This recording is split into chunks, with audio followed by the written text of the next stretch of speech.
भाई, कभी सोचा है, ये सोना जिसे लोग बैंक के लॉकर में बंद रखते हैं, जिसके लिए राजा युद्ध लड़ गए, जिसकी एक छोटी सी चेन के लिए आदमी महीनों मेहनत करता है, आखिर ये आया कहां से? धरती के अंदर बना? नहीं, असलियत तो ये है कि सोना धरती का है ही नहीं। कहानी शुरू होती है लगभग 13 अरब 80 करोड़ वर्ष पहले, जब पूरा ब्रह्मांड सिर्फ आग, गैस और रोशनी से भरा हुआ था।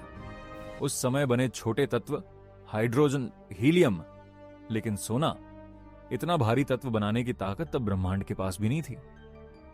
फिर पैदा हुए विशाल तारे, इतने विशाल कि हमारा सूरज भी उनके सामने मोहल्ले का बल्ब लगे। उन तारों के अंदर करोड़ों वर्षों तक भयंकर दबाव और गर्मी बनती रही। वहीं बनते गए अलग अलग तत्व, पहले हाइड्रोजन, फिर हीलियम, फिर कार्बन, फिर ऑक्सीजन। लेकिन एक समय ऐसा आया जब तारा लोहे तक पहुंच गया और उसके बाद पूरा खेल बदल गया। जब इतना विशाल तारा मरता है तो वो शांत होकर खत्म नहीं होता, वो फटता है इतने भयानक विस्फोट के साथ कि पूरी आकाश गंगा चमक उठती है। इसे कहते हैं सुपरनोवा। लेकिन वैज्ञानिकों को बाद में पता चला कि सिर्फ सुपरनोवा से इतना सोना नहीं बन सकता। असल कहानी उससे भी ज्यादा खतरनाक है। साल 2017 में वैज्ञानिकों ने अंतरिक्ष में एक ऐसी घटना देखी जिसने पूरी दुनिया को चौंका दिया।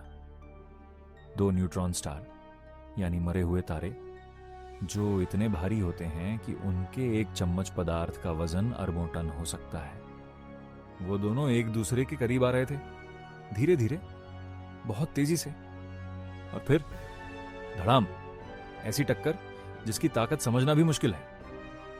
और उसी पल पैदा हुआ सोना। हाँ ना, तुम्हारी अंगूठी वाला सोना, तुम्हारी चेन वाला सोना, सब किसी टूटे हुए तारे की राख है। वैज्ञानिक कहते हैं ऐसी एक टक्कर में इतना सोना बन सकता है कि धरती के कई पहाड़ उससे भर जाए। से जर्नल्स प्लस 1। अब सोचो, जिस चीज को इंसान सबसे कीमती मानता है वो असल में अंतरिक्ष के विनाश से पैदा हुई है। और फिर वो सोना अंतरिक्ष में धूल की तरह फैल गया। लगभग 4 अरब 50 करोड़ वर्ष पहले जब धरती बन रही थी, तब वो वही सुनहरी धूल पत्थरों और गैस के साथ मिल गई। लेकिन यहां भी एक बड़ा खेल हुआ। धरती उस समय आग का गोला थी, सब कुछ पिघला हुआ। और क्योंकि सोना बहुत भारी होता है, इसलिए उसका ज्यादातर हिस्सा धरती के बहुत अंदर चला गया। मतलब धरती के अंदर आज भी इतना सोना छिपा है कि पूरी धरती चमक जाए, लेकिन हम वहां पहुंच ही नहीं सकते। और यही वजह है कि सोना इतना कीमती है, क्योंकि वो सिर्फ सुंदर नहीं है, वो बेहद सीमित है। धरती पर उसका बहुत छोटा हिस्सा ही इंसानों तक पहुंच पाया। जो चीज कम हो और पूरी दुनिया उसे चाहती हो, उसकी कीमत तो बढ़ेगी ही। लेकिन भाई, कहानी अभी और दिलचस्प होती है। अब सवाल आता है, इंसानों ने पहली बार सोना देखा कब? बहुत लोग सोचते हैं कि सोने का इतिहास सिर्फ मिस्र या यूरोप से शुरू हुआ, लेकिन भारत की सभ्यता भी हजारों वर्षों से सोने को जानती थी। ऋग्वेद में सोने का उल्लेख हिरण्य नाम से मिलता है। यहां तक कि हिरण्यगर्भ यानी स्वर्ण गर्भगर्भ का वर्णन भी मिलता है, जिसमें ब्रह्मांड की उत्पत्ति को सोने जैसी चमक से जोड़ा गया है। पुराने भारतीय ग्रंथों में नदियों से सोना निकालने का भी जिक्र मिलता है। सिंधु नदी को हिरण्ययी यानी सोना देने वाली भी कहा गया है। इतना ही नहीं, हड़प्पा सभ्यता में भी सोने के आभूषण मिले हैं। यानी भारत हजारों साल पहले से सोने को पहचानता, इस्तेमाल करता और उसकी कीमत समझता था। अब इंसान तो इंसान है भाई। चमकती चीज देखकर दिमाग घूमना तय है। फिर क्या था?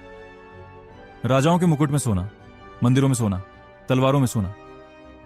धीरे धीरे सोना सिर्फ धातु नहीं रहा, वो ताकत बन गया, रुतबा बन गया, दौलत बन गया। लोग पहाड़ खोदने लगे, नदियां छानने लगे, युद्ध होने लगे। एक छोटा सा पीला धातु का टुकड़ा पूरी दुनिया को नचाने लगा। और सबसे मजेदार बात जानते हो? सोना आज भी खराब नहीं होता। हजारों वर्ष पुराना सोना भी आज चमक सकता है। मतलब हो सकता है आज किसी दुकान में रखा सोना कभी किसी राजा के मुकुट का हिस्सा रहा हो, या उससे भी पहले किसी टूटे हुए तारे का। तो अगली बार जब किसी की सोने की चेन चमकती दिखे ना, तो याद रखना वो सिर्फ एक गहना नहीं है, वो अरबों वर्षों पुरानी अंतरिक्ष की कहानी है। ये बाहर से आने वाली चीजें बड़ी महंगी होती हैं ना,